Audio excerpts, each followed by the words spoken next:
Sir আপনি পেরেন্টসদেরকে, কারণ আজকাল বাচ্চা আর পেরেন্টসদের মধ্যে যে সম্পর্কটা সেটা খুব কমপ্লিকেটেড হয়ে গেছে।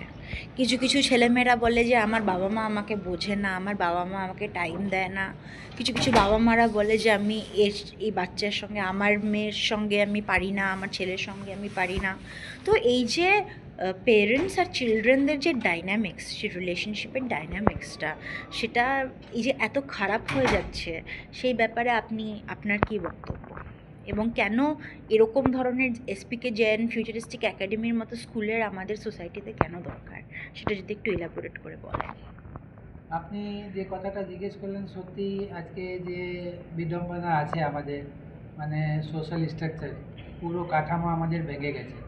আমরা যে আমাদের সোসাইটি আগে যেরকম ছিল, ওই সোসাইটিটা আর রয়েনি। কিন্তু আমাদের ভিতরে একটা ভালোবাসা ছিল, একটা আত্মীয়তা ছিল, ওই জিনিসগুলো সব কেটে গেছে। আর তারপরে কি আছে কি আস্তে আস্তে আমাদের যে এডুকেশন সিস্টেম ছিল, ওই এডুকেশন সিস্টেমটাকে আমরা কি করেছি, ম্যাকালে থিওরিতে ওটাকে পুরো ব্রেকডাউন করে দিয়েছি। আগে কলকাতা ওয়াজ এ হাব অফ মন্টেসরি, ঠিক আছে। আমাদের ইন্ডিয়াতে গুরুকুল সিস্টেম অনেক চলতো, যেখানে ইনিশিয়াল ক্লাসগুলোতে গুরুকুল সিস্টেমে বাচ্চাদেরকে পাঠানো হতো, আর ওখানে ওরা গুরুকুল হিসাবে পড়াশুনো করতো।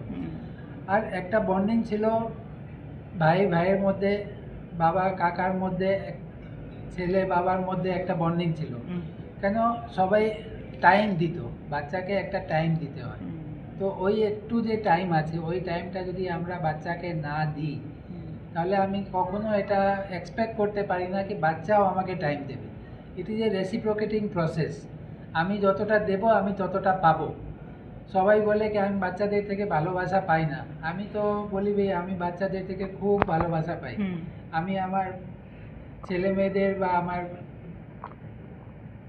দাদার ছেলে আছে, মেয়ে আছে, ওদের সঙ্গে আমি খুব ভালোবাসা পেয়েছি। ইভেন আমার এখন যে নাতিপতি আছে, ওদের সঙ্গে আমি খুব ভালোবাসা পাই।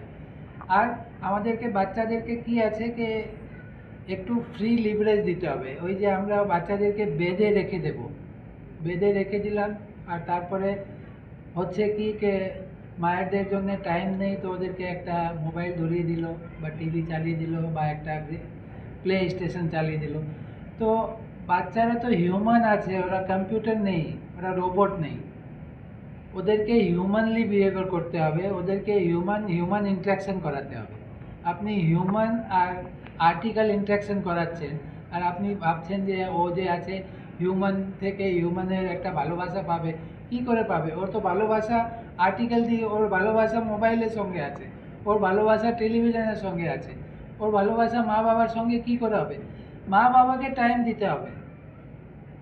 আর এই জিনিসটা বুঝতে পারছে না মা বাবারা, কি ছোটোবেলায় যতটা টাইম আমি আমার বাচ্চাকে দিচ্ছি, আমি আমার বাচ্চার জন্যে দিচ্ছি না, আমি আমার জন্যে দিচ্ছি।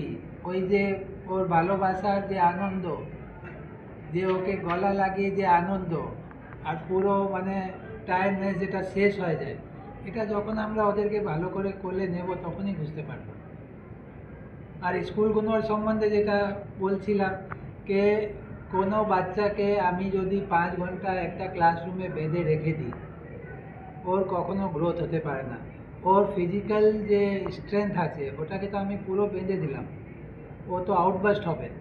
ও আউটবাস্ট হয় কি হবে, দুটো জিনিসে একটা জিনিস হতে পারে, ও হয়তো খুব ডিপ ডিপ্রেশনে চলে যাবে, নাহলে ও খুব হয়ে যাবে, মানে অ্যারোগেন্ট হয়ে যাবে, চঞ্চল হয়ে যাবে, যেটাকে আমরা সামলাতে পারবো না, জিনিসগুলো ভাঙাভাঙি আরম্ভ করবে।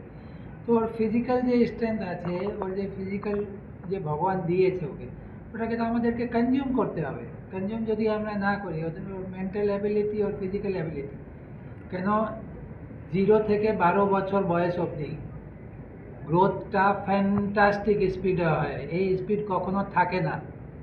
আর ওই ফ্যান্টাস্টিক স্পিডেই আমাদেরকে ওগুলোকে কনজিউম করতে হবে। ওর কনজিউম করবার জন্য ওদেরকে ওইরকম এনভায়রনমেন্ট দিতে হবে। ওর জন্যই আমরা এই স্কুলটা গড়ে তুলেছি। ওকে, থ্যাংক ইউ স্যার।